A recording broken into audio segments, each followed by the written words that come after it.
ஜனனியை மட்டுமே வந்து டார்கெட் பண்ணி தான் இந்த போலீஸ்காரங்க எல்லாமே வந்து சுத்திக்கிட்டு திரியிறாங்க.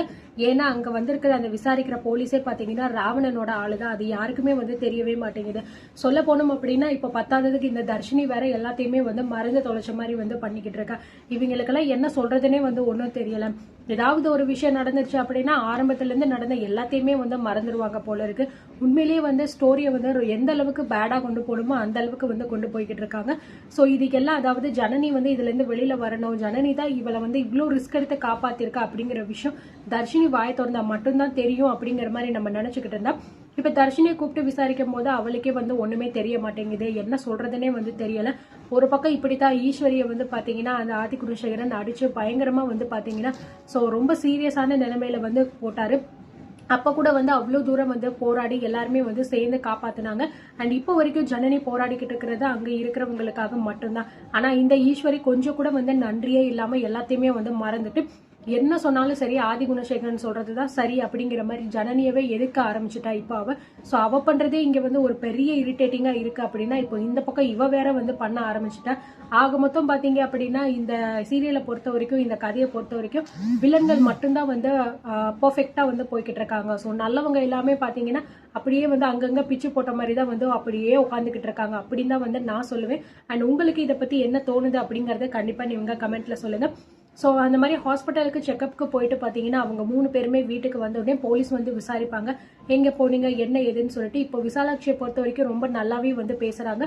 ஸோ முன்ன விட இப்போ பார்த்தீங்கன்னா இவங்க 2 பேருக்கும் சப்போர்ட் பண்ணி விசாலாட்சி ரொம்ப சூப்பராக வந்து பேசிக்கிட்டு இருக்காங்க. அந்த வகையில் வந்து அவங்கள வந்து ரொம்ப ஒரு குட் கேரக்டர் அப்படின்னு கூட வந்து நம்ம சொல்லலாங்க.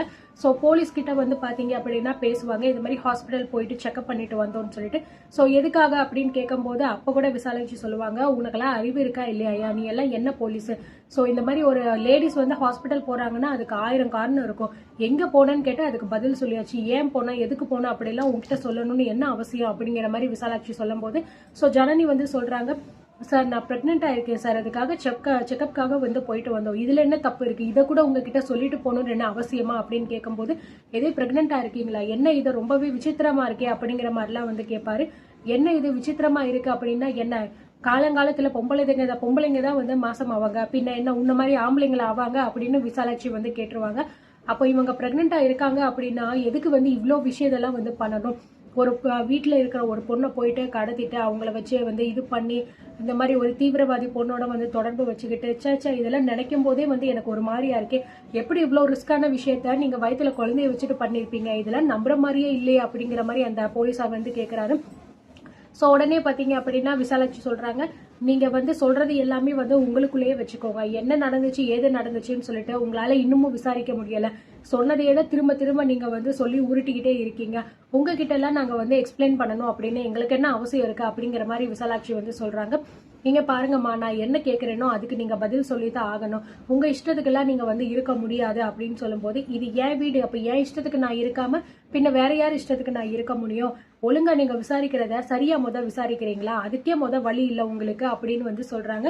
அத்த நீங்க கொஞ்சம் அமைதியா இருங்க அப்படின்னு சொல்லிட்டு ஜனனி சொல்றாங்க, இங்க பாருங்க சார், நான் பிரெக்னெண்டா இருக்கேன், வேணும்னா உங்களுக்கு வந்து இங்க வந்து டாக்டர் வந்து ஹாஸ்பிட்டல்ல இருந்து கொடுத்த எல்லா ப்ரூஃபுமே இருக்கு, வேணும்னா எடுத்து பாத்துக்கோங்க, இல்ல அப்படின்னா நாங்க போன ஹாஸ்பிட்டலுக்கு இங்க பின்னாடியே வாங்க, நாங்க கூட்டிட்டு போய் அவங்க என்ன சொல்றாங்களோ அதை நீங்க வந்து கேட்டுக்கோங்க சரிங்களா, யாரோ ஒருத்தவங்க ஒண்ணு சொல்லியிருக்காங்க அப்படின்னு சொல்லிட்டு அதையே புடிச்சிட்டு நீங்க வந்து இருக்கீங்க, அது ரொம்ப தப்பு. இந்த வீட்டுல இருக்கிற எல்லாருமே விசாரிக்க சொன்னா அது உங்களால விசாரிக்க முடியல, நீங்க எங்களையே தான் வந்து கார்னர் பண்ணிக்கிட்டு இருக்கீங்க, இதுலயே தெரியல வேற ஏதோ ஒரு உள்நோக்கத்துல தான் நீங்க இந்த வீட்டுக்குள்ள வந்து எங்களை விசாரிக்கிறீங்க அப்படின்னு சொல்லிட்டு அப்படிங்கிற மாதிரி ஜனனி வந்து சொல்றாங்க. அந்த போலீஸ்காரர் எதுவுமே வந்து பதில் சொல்லாம அப்படியே அமைதியா நின்னுகிட்டே இருக்கா.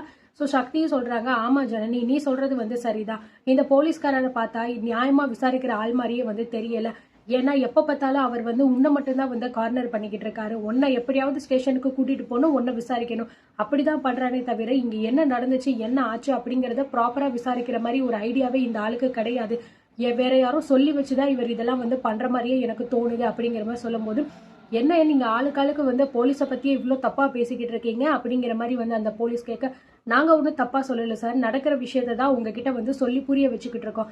வேணும் அப்படின்னா நீங்க பண்ற ஆக்டிவிட்டிஸை நாங்க வந்து வீடியோ எடுக்கிறோம், அதை எடுத்துட்டு போயிட்டு உங்க மேலதிகாரி கிட்ட காமிப்போம். நீங்க என்ன சொல்றீங்க, நீங்க எப்படிலாம் ஆக்டிவிட்டி பண்றீங்க அப்படிங்கறத அவங்களே பார்த்து தெரிஞ்சுக்கட்டுமே அப்படிங்கிற மாதிரி சொல்லும் போது, ஸோ போலீஸ்க்கு பாத்தீங்கன்னா கொஞ்சம் பயம் வந்துருது, என்னடா இவங்க எப்படிலாம் சொல்றாங்களே அப்படின்னு சொல்லிட்டு. அண்ட் அதுக்கப்புறம் பாத்தீங்கன்னா இந்த மாதிரி சரி நான் சின்னதா உங்களை விசாரிக்கணும், நீங்க 2 பேரும் மட்டும் கொஞ்சம் என் கூட வாங்க அப்படிங்கிற மாதிரி வந்து சொல்லிட்டு அவங்க 2 பேருமே வந்து கூட்டிட்டு போறாங்க. அண்ட் நிச்சயமா வந்து அந்த போலீஸ்காரன் பாத்தீங்கன்னா ராவணனோட ஆள் தான், அதுல எந்த விதமான சந்தேகமும் வந்து கிடையாது. சோ இதுக்கப்புறம் என்னென்ன பண்ண போறாங்க, எதுக்காக ஜனனியை மட்டுமே டார்கெட் பண்றாங்க அப்படிங்கறத பொறுத்து இருந்து பார்க்கலாம்.